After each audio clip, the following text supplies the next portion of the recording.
Qu'il s'agisse du Burj Khalifa, du Pentagone ou de votre maison, le poids de ces structures est en définitive supporté par un élément structurel appelé une semelle de fondation. Une erreur de conception dans la semelle peut entraîner l'effondrement de l'ensemble du bâtiment.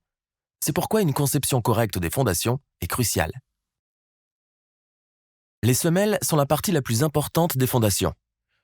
Leur rôle est de répartir la charge lourde du bâtiment qui se trouve concentrée sur les colonnes, sur la plus grande face du sol, afin d'obtenir une stabilité structurelle. Analysons l'importance des semelles et leurs différents types. On y va. Avant de comprendre comment sont conçues les semelles, vous devez d'abord apprendre quelque chose sur le sol. Plus précisément, les ingénieurs doivent analyser le sol à un endroit particulier pour déterminer s'il est capable de supporter une quantité calculée de charge. Si le sol est compressible sous charge, l'excavation est effectuée jusqu'à ce que la couche incompressible qui peut supporter la charge soit trouvée. On peut constater que l'essai de charge de la plaque sur cette couche ne produit pas beaucoup de compression sur la couche. Cette couche de sol, dans la physique du génie civil, est appelée strate dure. Sur cette strate dure, on peut ajouter des colonnes pour transférer la charge et recouvrir la fosse de terre. Grâce à ce procédé, le sol devrait être en mesure de supporter assez facilement la totalité de la charge structurelle. Cependant, cette charge concentrée sur les colonnes entraînera une contrainte excessive dans le sol en raison d'une surface de contact moindre. Si cette contrainte dépasse la capacité portante du sol, celui-ci subit l'effet de poinçonnement, ce qui entraîne un déséquilibre de la structure et, à terme, des fissures, voire une défaillance de l'ensemble du bâtiment. Pour éviter ces défaillances, on peut augmenter la surface de contact entre le sol et les colonnes.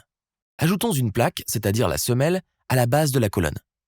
La charge sur la colonne sera maintenant répartie uniformément sur le sol par l'intermédiaire des plaques. Cette plus grande surface de contact réduit les contraintes sur le sol et le bâtiment reste solide. Le travail principal d'un ingénieur structurel dans la conception d'une semelle est de déterminer la surface et l'épaisseur de la semelle. Ces deux facteurs sont déterminés en fonction de la capacité portante du sol du site et du poids du bâtiment. Nous avons déjà vu l'importance de la zone de la semelle. Plus le poids du bâtiment est important, plus la semelle doit être large. De plus, si cette structure est soumise à des forces latérales, telles que les vents, les inondations, etc., les semelles permettront à votre bâtiment d'éviter de glisser en raison de la résistance de frottement entre la semelle et le sol. Voici maintenant le deuxième aspect de la conception, l'épaisseur de la semelle. La semelle doit également résister à la pression exercée par le sol. Si l'épaisseur de la semelle est insuffisante, la semelle située de part et d'autre de la colonne se déforme en raison de la pression de soulèvement exercée par le sol.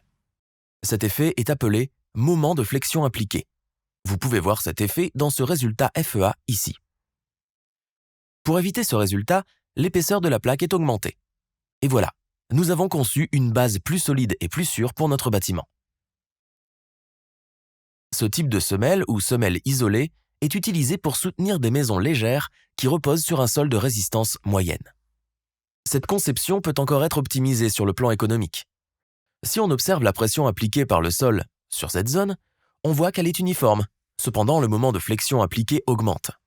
En arrivant dans la zone centrale de la semelle, le besoin d'épaisseur de la semelle est donc plus important au centre qu'au bord. C'est pourquoi une forme de semelle trapézoïdale a été adoptée dans les structures modernes pour les semelles isolées.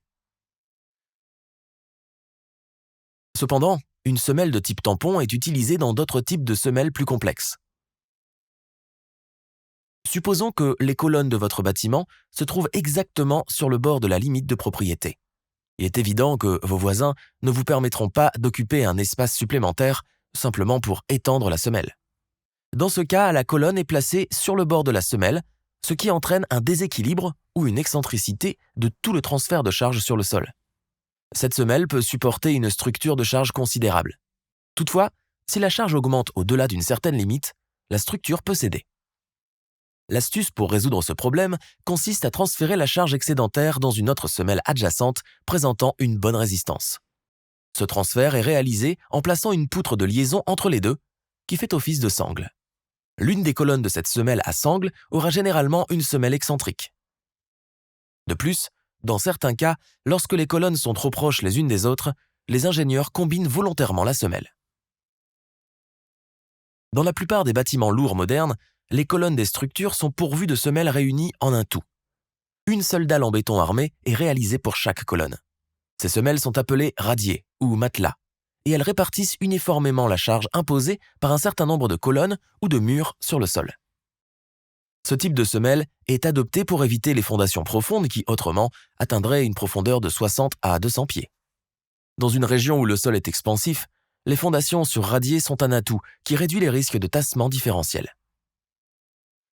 Le Burj Khalifa utilise une combinaison de fondations sur radier et de pieux, ce qui constitue une combinaison de fondations superficielles et profondes. Nous en apprendrons davantage à ce sujet dans la prochaine vidéo. N'oubliez pas de faire partie de l'équipe Les X. Merci.